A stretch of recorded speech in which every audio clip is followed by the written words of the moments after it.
vencer a los venezolanos costará mucha sangre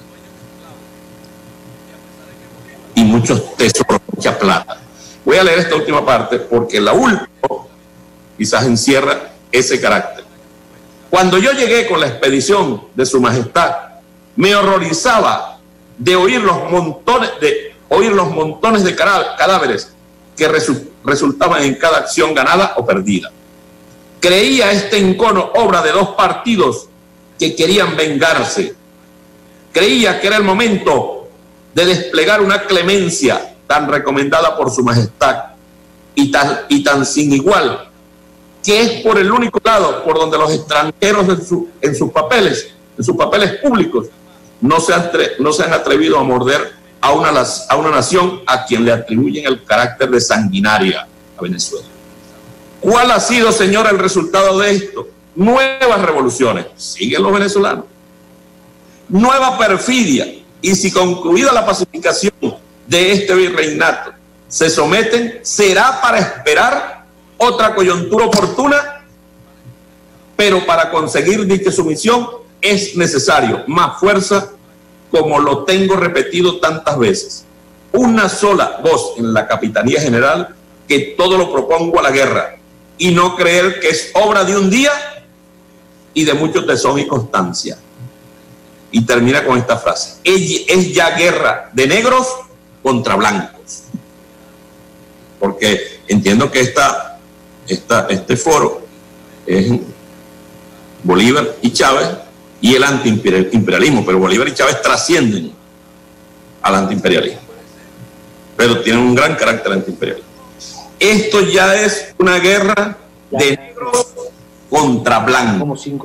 ¿Qué significa eso? Guerra de negros contra blancos en aquel momento. Lucha de clases. La lucha de clases. Triste decirlo de esa manera, pero era la lucha de clases en aquel momento, la que entendió Boves. Fue la que entendió Boves, y que luego el padre Bolívar también la entendió y comenzó a formar un ejército popular, un verdadero ejército popular. Uno observa todo lo que hizo Bolívar, lo que fue capaz de hacer Bolívar, de cargar para arriba y para abajo a un traidor, como que él sabía que era un traidor, como Santander. Fue Bolívar un grande de buscarse los aliados que para la época le eran absolutamente necesarios. Bolívar fue tan grande en un momento de la guerra, cuando quería la unidad del país, de la independencia, le ofreció el mando a Mariño. Le dijo: usted, me subordino pues a lo que usted decide, pero no podemos estar divididos. Mariño le faltó grandeza. ¿Sabe cuándo Mariño encontró la grandeza? Cuando Piar, después de Piar, apareció pues. Y ahí entonces entendió que había que hacer un trabajo de unidad, porque bueno, Bolívar estaba arrestiado, estaba decidido a la libertad de América, a la libertad de Venezuela. ¿De quién? Del imperio, que trabajaba todos los días, sintieron que esto era de ellos, de aquí se llevaron y se robaron las riquezas, pero más allá de las riquezas, aquí asesinaron ese imperio español con sus aliados, asesinaron en Venezuela más de la mitad de los pueblos originarios, más de la mitad de nuestros hermanos indígenas. Trajeron para estas tierras libres el esclavismo, porque era su cultura.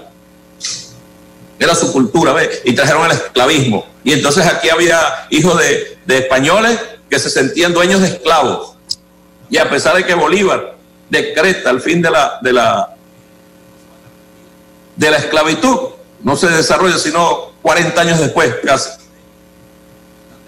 cuando Monagas firma el fin de la esclavitud.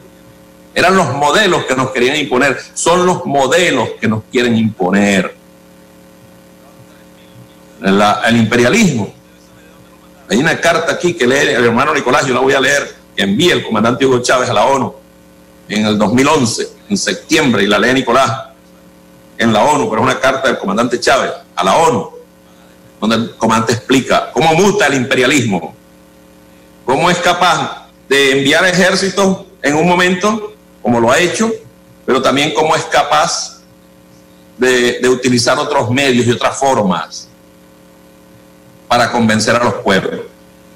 Con Bolívar, bueno, hubo por lo menos la suerte que eran batallas y guerras, y el genio político del padre Bolívar, para entender cada momento histórico,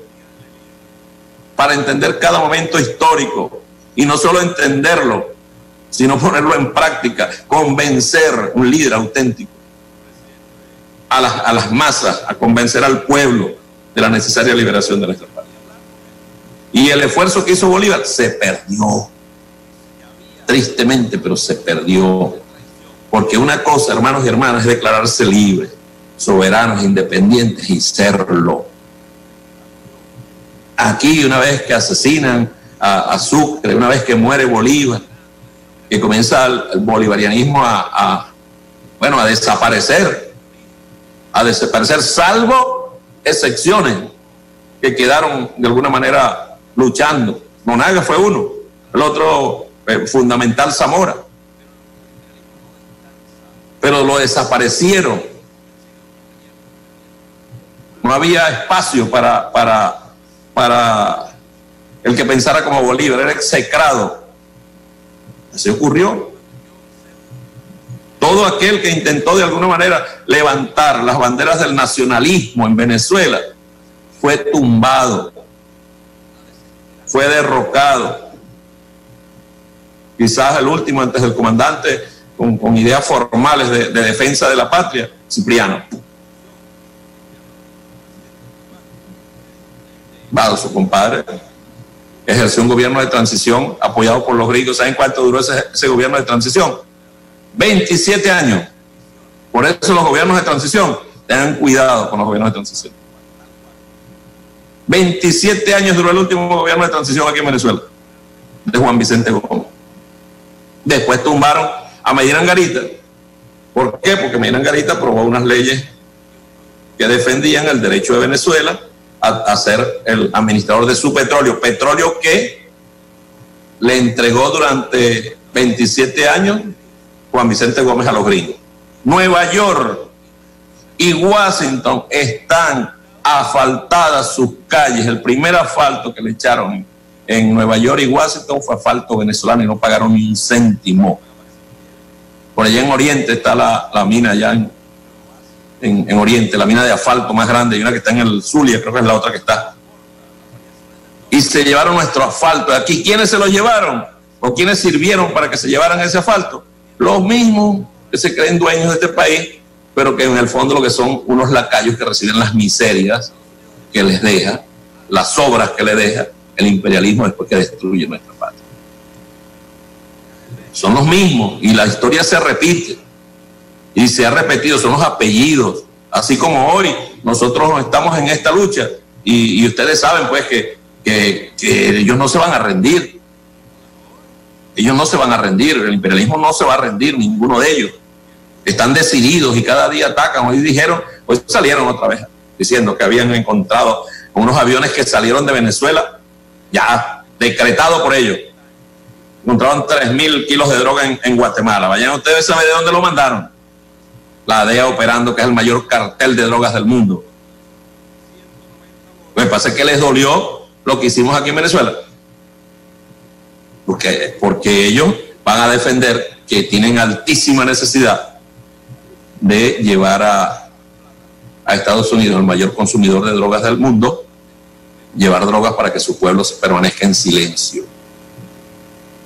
Dormido, un pueblo dormido.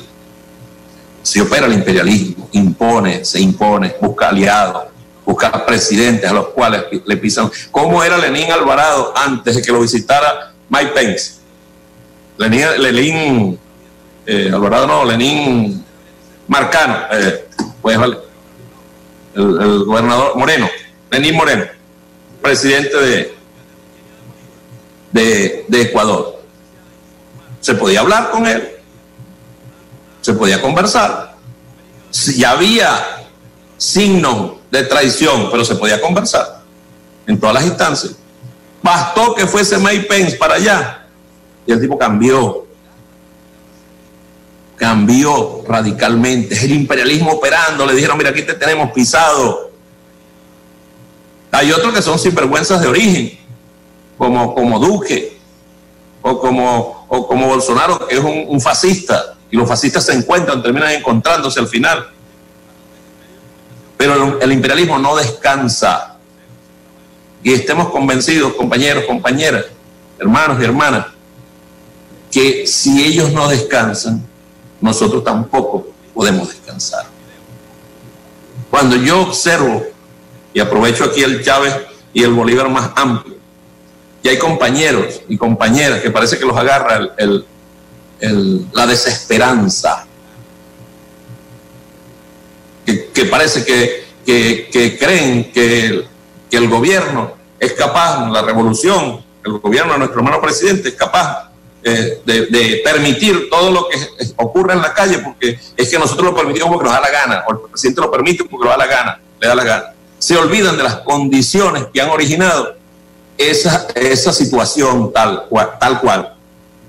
Si el gobierno de Estados Unidos es capaz de poner el petróleo en cero o en menos de cero, en negativo, que en términos prácticos significa que un productor de petróleo tiene que pagar para que se lleven el petróleo de su tierra, de su territorio.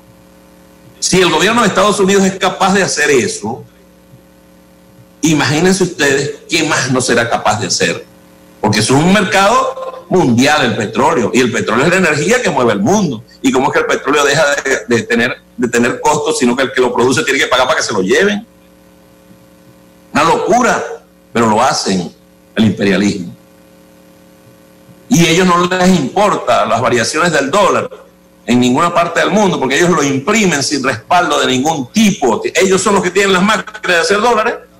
Estados Unidos es el imperio operando, y Estados Unidos además tiene alfiles, si el término es el adecuado, torres en ajedrez, como el Fondo Monetario Internacional, como el Banco Mundial, como el Banco Interamericano, como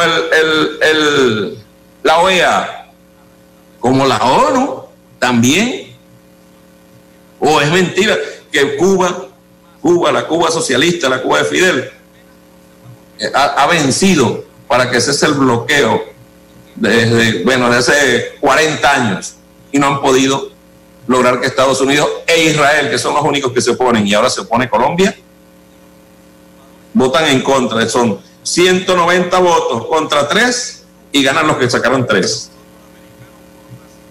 Eso es capaz de hacerlo el imperio, y el imperio es capaz de decirle a la ONU, decirle, no te voy a dar más plata para la Organización Mundial de la Salud en medio de la pandemia más peligrosa que ha atacado al mundo en los últimos 50 años. Ese es el mundo. Ese es el mundo en el cual nosotros vivimos. Y no difiere para nada al mundo al que se enfrentó Bolívar. Lo que es que antes no había internet, antes no había televisión, antes no había radio, antes no había ni celulares. El Correo del Orinoco es una creación heroica del genio de Bolívar, que entendió la necesidad de informar, porque antes había un periódico que era el periódico de la oligarquía en Venezuela, La Gaceta se llamaba, La Gaceta, y sacaban ahí, y esto surge, el Correo del Orinoco surge como contrapeso. Y Miranda, cuando Miranda se vino a Venezuela con sus barcos, lo primero que traía en uno de ellos era una imprenta, porque no había otra forma. Era la forma más directa de comunicarse con la gente, a través de un medio de comunicación.